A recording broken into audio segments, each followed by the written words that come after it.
guys, so I don't know what's going on, but I've been having a big surge in owl shopping bag holder sales.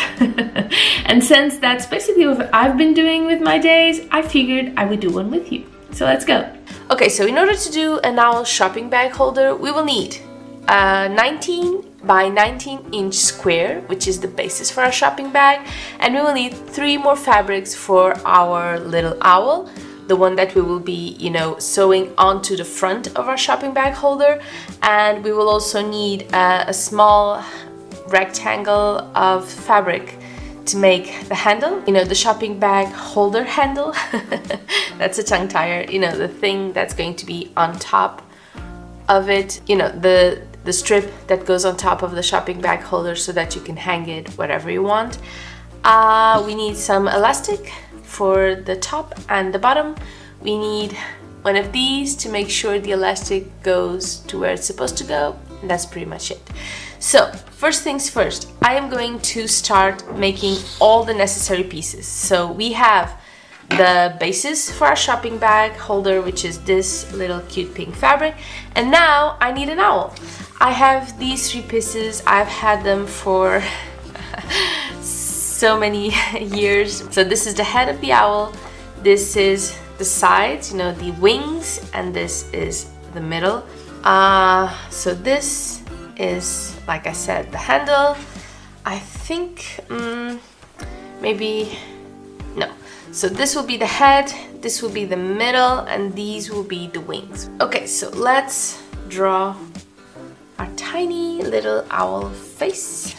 I will be cutting the line, and this is a really thin pen, so it will not show, even though we're not making any sorts of seams with these. We're just going to applique them and they will fray, and that's kind of the point. When all these edges fray, it just looks more natural, more organic, and that's exactly the point we're trying to make here. We like it that way, or I like it that way. So yeah, it's not going to show, it's fine, and I just feel like it works much better.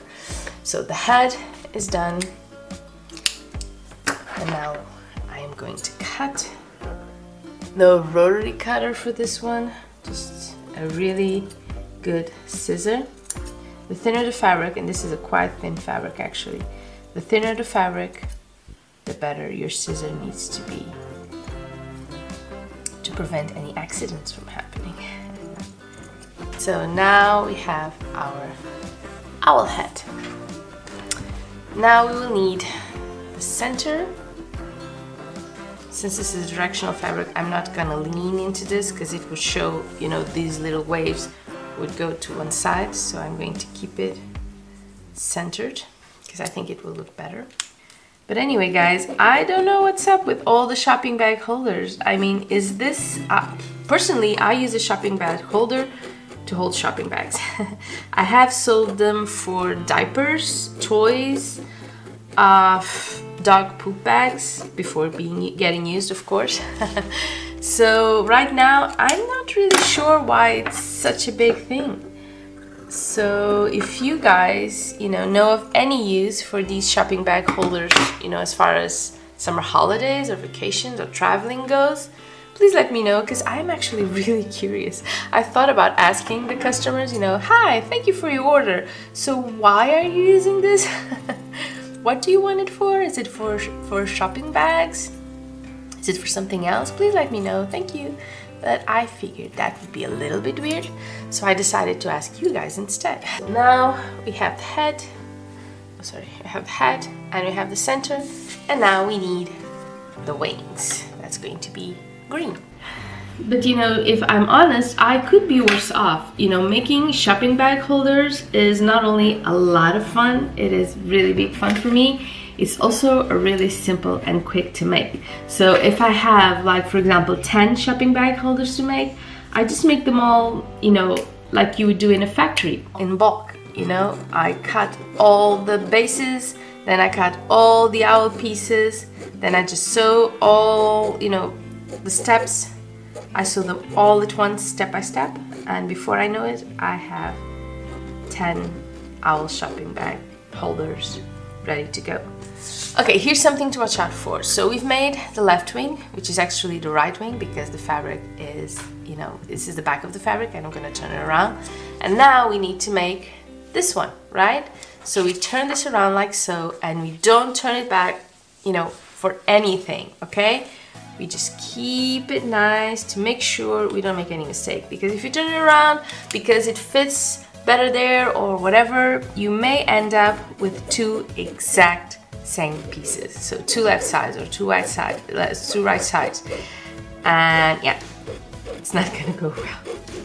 So, you know, I could have made like two templates, one for the left, one for the right, and that would be fine, but you know, I didn't see a point to that, and I have regretted it on occasions. I have made mistakes, I'm not gonna lie, particularly when you're making, you know, when you're making them in bulk.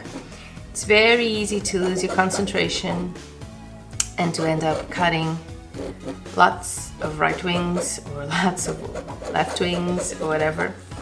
So yeah, it's kind of a risk, but these are perfect. So let's cut. Oh, I've just remembered I didn't cut the eyes and the beak yet. I usually do those with felt. So yeah, I completely forgot about the felt. I need to go back and get the felt and cut the eyes, which is, you know, a white piece for the eyes. And then I can either use black felt to make the irises, well, not the irises, the cornea actually, or I could use buttons. I've used both. I like them both. But you know, felt is a bit more safe if the shopping bag holders are going to go, you know, to store toys. So children will be playing with them and will be around them, and we do not want them swallowing buttons. So I usually, since I don't know what it's for, I usually end up making them with felt. But I have made many with buttons and they look really cute. Okay, so here's what our shopping bag holder will look like. So this is our lovely pink bases. These, okay, this is the middle. These are the wings. And we're just going to applicate. We're going to sew these three pieces together and then we'll applicate them. And this is the head. And there you go, an owl. I've got my felt right here. So black for the corneas, the eyes, and the beak. And this is my template folder. So this is my Tree of Life tree trunk. This is for the zafus. I have so many things. Oh, this is a big hat. Most of them I haven't used in ages, decades probably. This is a big owl, flower. Oh, I don't know. Christmas stockings. Ah, here are my eyes. Elephant. Actually, oh, it's not here. I've been meaning to do this with you guys for a while, my plushes. I'll definitely do that one of these days. Oh, these are the tiny ones. Elephant, dog. Yeah, plushes are a lot of fun. This is definitely on my to-do list with you guys. But that's not what we're doing today. You know, this folder is really precious. There are things here I don't think I could replicate even if I wanted to. So, our big eyes. And initially I had an even bigger piece in brown, because you know, owls have those big stains, if you will, around the eyes, which are really cute. But ultimately, I decided to simplify. You know, this is a really simple, you know, loose owl. There aren't a lot of details, and I kind of like it that way. This is the outside part of the eyes. Here, I'm just going to cut two little circles. Try to make them as similar as possible. You can use a template, of course, something really tiny. Yeah, oops, this isn't totally round, but we'll get to it eventually. One. Like I said, I have made so many of these, I can calculate the size somewhat, But you know, if you, yeah, there's little eyes right here. So cute. Yeah, I can, you know, ballpark it, but you can totally use a template. Same thing with the beak. It's basically a triangle. Yes, you can totally make a more, you know, defined beak, a more detailed beak. So let's just go ahead and cut this one. This is a big mistake, by the way. I should not be using this scissor to cut felt. Ah, such a big mistake. Should not be doing this. I am the kind of person that goes crazy if someone uses my fabric scissors for anything other than fabric, and felt is not fabric, ladies and gentlemen. It is not. Okay, so this is what it will look like once we are done. Okay, so let's do this in parts. First, we need to prepare the bases. And what do I mean by that? I need a seam at the top and a seam at the bottom for the elastic to go through. Do a tiny seam first, and then I roll it again. So something like this. I pin it. And you know, the final size for our shopping bag holder will be 15 by 9 inches. So when you've got like a 19 by 19 square, you have a lot of room to make all these seams, okay? So we should be fine. We should make the 15 once we're done. And you know, the 9, and the 9 is when it's closed, so you need to double that. 18, so I gave it an inch for the seams that we want to be really nice and big, because we don't want it to fray when it gets all the shopping bags. We want this to be real sturdy. So yeah, that's why it's a 19 by 19 when overall the end result will be 15 by 9. But you can make whatever size you want, of course. This is the size I decided worked best. Can't really remember why. It's been a while. Over a decade, surely. Maybe even more. Let's see, how long was it? So I had my first sewing machine. I bought it in 2007. My Etsy shop, I started it like 2010, maybe, the first one. Maybe earlier. I was already making these shopping bag holders before that, for, you know, the animal charities I worked with, for like auctions and fairs and stuff like that. So yeah, I have been doing this for a while, and it has had many versions, many versions. Okay guys, we're ready to go. This is the foot I am using. It is a large one. No 1/4 of an inch seams around here. We need something sturdier. We need something that will stand the test of time.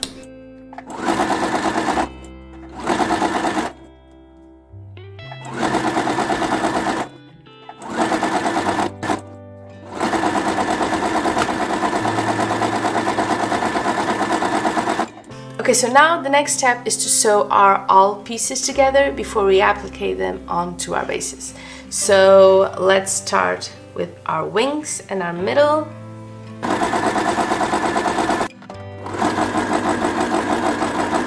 So now comes the trickier part, which is to add the head and you know, a curve. And here you are going to need to counterbalance the curve. I just want you to know you don't need to be like very precise, okay?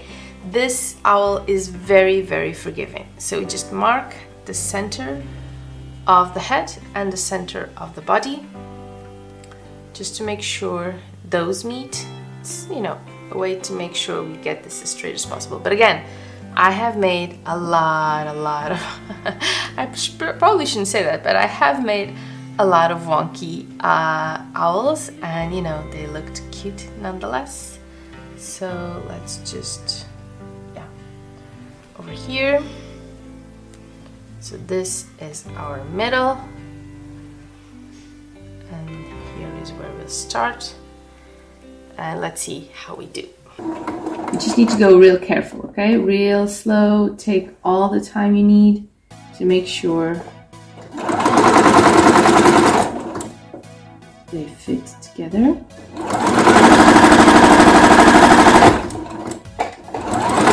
And here's the middle, and now we just tap on the fabric and we go little by little until we reach. Our owl is all sewn together, looking really cute. And now what we need to do is to apply it onto our base. Ideally right in the center, but it doesn't need to be because, you know, this is going to be closed and it's going to be a tube.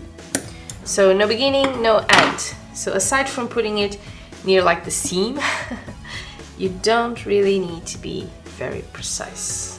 So let's just pin this beauty. I always start at the bottom.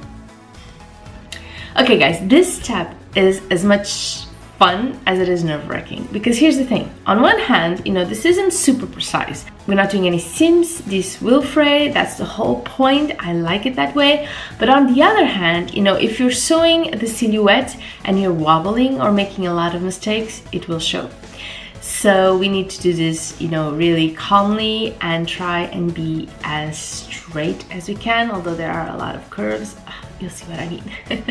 My advice is, if you make a mistake, you know, for the silhouette or when we're adding the eyes and such, just go around more than once, okay? Like when we're doodling, you know, if you doodle once, you do a line and the line is crooked, it shows. If you do like 2 or 3 lines or 4 lines, it kind of looks like you did it on purpose. I don't know if that makes sense, but it does work, okay? So if you make a mistake, just make a lot of wonky lines to make it seem like it's on purpose and to give it that nice, relaxed, you know, sketchy kind of vibe. It really works, it really does. I have done this a couple of times, trust me, it works. I don't know why, but it does. Let's sew. Okay, so I always start at the bottom of the owl in a straight line. This doesn't have a lot of straight lines.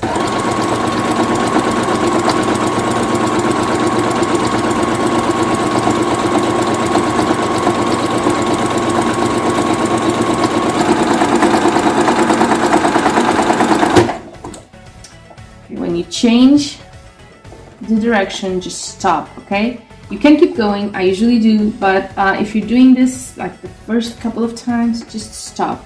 Otherwise, when you before you notice, you will be, you know, stitching straight ahead.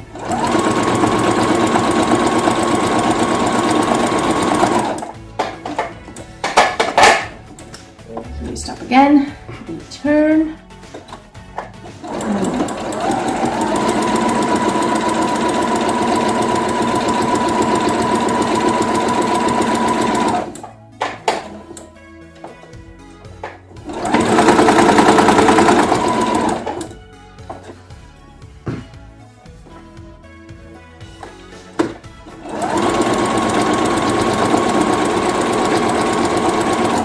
Oh, and by the way, please resist the urge to remove the pins as you go.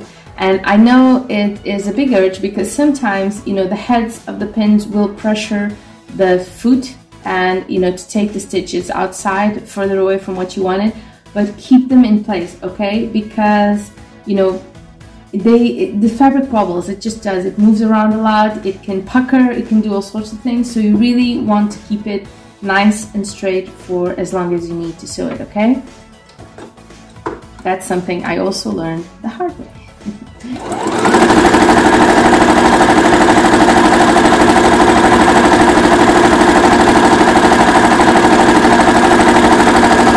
Now we stop here and we start with the detailing.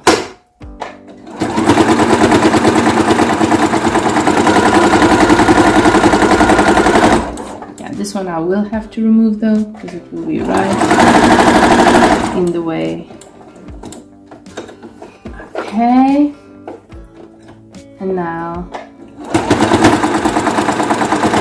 it's over, and now we go down, and here's another pin in the way.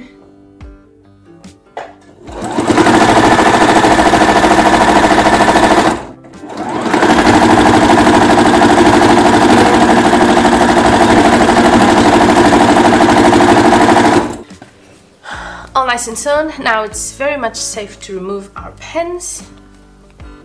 So things to consider here. If you don't like this to fray, and it's already fraying, you can see some lines rising already. I don't mind it. I think it looks really cute that way.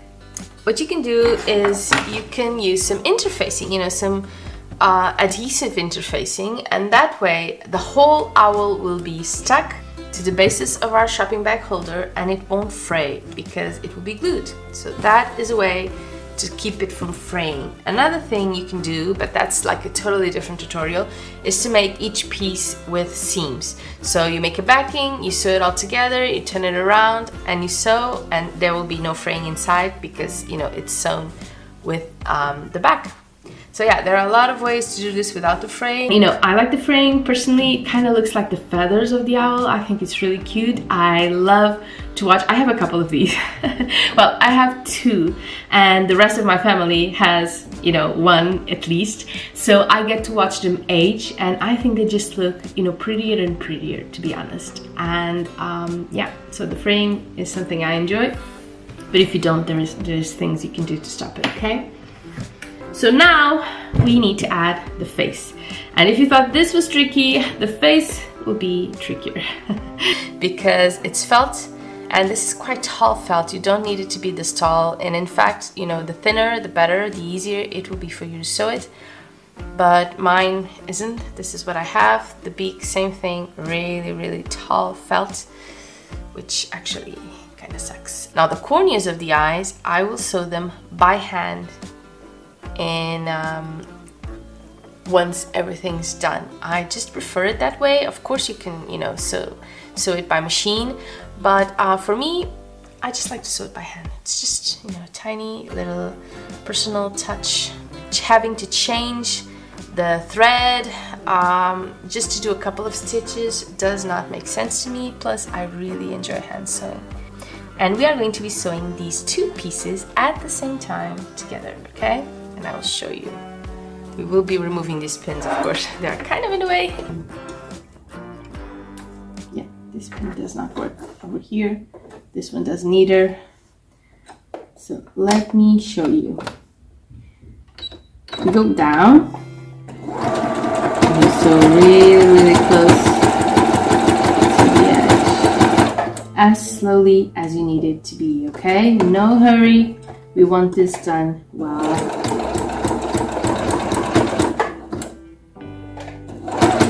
And I'm actually using pink thread. I don't know if you can see it. It's been pink thread all along. So when you're sewing pink on white, it's even more noticeable if this, you know, it's even more noticeable than white thread. So I really need to get this one right. Okay, and I have reached the beak. And the beak goes a little like this.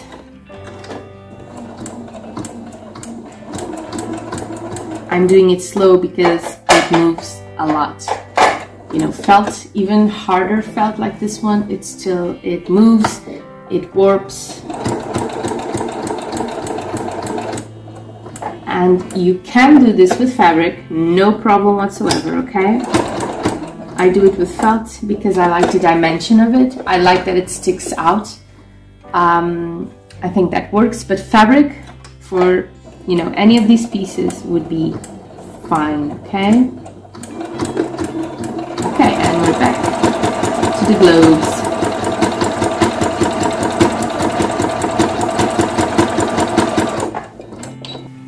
And that's it. They are sewn together. And now, before we do anything else, and before I forget, I'm going to stitch on the eyes. Well, the corneas. This is really just a couple of stitches, you know. You could make crosses in the middle, you can go around it, you know, whatever you prefer. Now, about the eyes. Yes, you can do them like this, but you know, this is just so much cuter. So I always do them kind of wonky. But you don't need to, okay? It's your owl, you get to decide how you want to do it. Okay, so this is what our owl shopping bag holder looks like, and we're nearly there, as you can see. So now we're going to take care of this bit before we close the bag, which is the only thing left to do. You know, close it, put the elastic through it. But first, we are going to do the handle. So the handle is actually quite simple. We do it like this, and you can pin every step of the way, okay? I prefer to doing it like this. It just saves me a lot of time, plus I'm used to it. And we fold. And basically, we are just going to sew all around this, okay?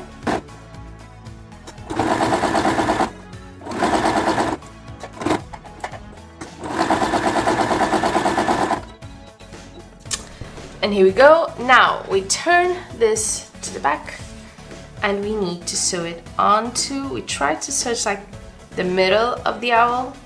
That's kind of what I'm basing myself off. And we're just going to pin these here. And we will sew multiple times back and forth to make sure this strip is nice and sewn. We want to keep this as much on top of the original seam as possible, because here is where the elastic is going to go, and if we sew too close, the elastic may not fit, particularly if you're using a larger one. I'm using this really small one, but you know, in case you want a larger one, you do need a lot of room for it to go through, okay? Let's sew. My machine is not gonna like the bulk. That's fine. It's gonna make a lot of noise.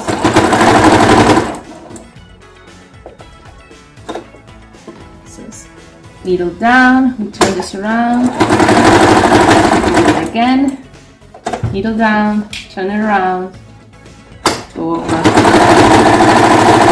again. And here we have it, okay? This is not going anywhere anytime soon. All there's left to do now is to add our elastic, and you can pick whatever elastic you want depending on how tight you want it to be. You know, if you want a looser elastic or you want a really tight one, this is a strong one, okay?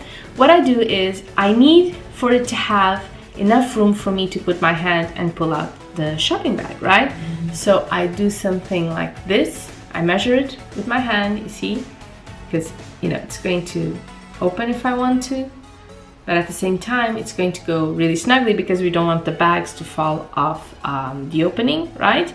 So I think this is a really good size, but you know, you can do whatever you want. And again, should not be using this scissor. I need to get the scissor out of here. Ah, that's better. I'm the worst. I am already nervous because I did it. So 1 and 2, because we need one for the top and one for the bottom. And we have a safety pin, and we just put the safety pin through the elastic. Not gonna lie, the flat elastics are much easier to work with, but this is what I have. We don't want it to be too close to the edge because it will fray the elastic, and that won't work. Okay, and we close. Now again, a flat elastic is just much more practical. So now we are going to go through our opening, and because our elastic is round and I did not think this through, we are going to be sewing this. Let me just, okay, so we're just gonna go through, lift a little bit. Yeah, I think this is good. And now, because I didn't think this through and used a round elastic instead of a flat one, we're just going to have to sew back and forth, you know, a lot of times to make sure this doesn't move, okay? Because, you know, one of the worst things that can happen is when you're going through all the trouble of putting the elastic through and then it gets loose over here and you just have to start all over. That really sucks. So make sure it's really nicely sewn here, okay? Particularly if it's a round elastic. But, you know, if you're smarter than me, you will use a flat elastic, and that will be much, much easier to attach. Okay, so we do it like this. Okay, just keep going through it again, but this time at the bottom.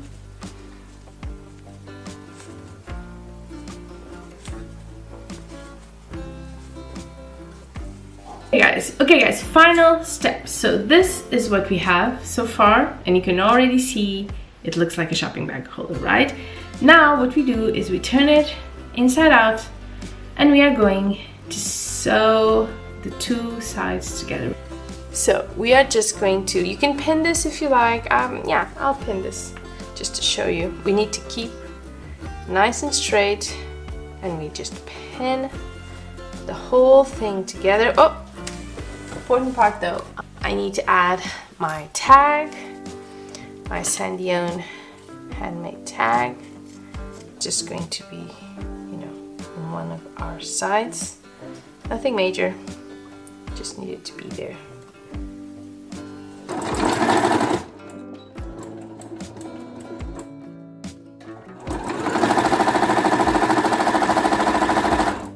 We need to leave it a really good margin, okay? We do not want this to fray, we do not want this to open over time.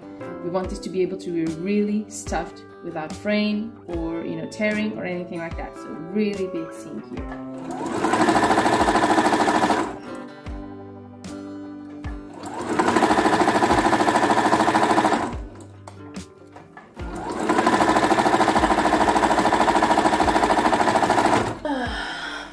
Okay guys, and we are done, and let's just turn this inside out and see what we've got. Here we have it, our shopping bag holder. Wait, I think we can do better. Let me try and stuff it with something. So I'll show you the end result. You guys can see what it looks like once it's somewhat stuffed. Then you just pull down here and it comes away. And here you have it guys, our shopping bag holder, our owl shopping bag holder, all ready to be shipped. And that's another order complete and ready to go. I think it looks pretty cute. Thank you for doing this with me. I had a blast. You made it that more fun to fill an order. So thank you for the company, and I will see you really, really soon. Bye bye.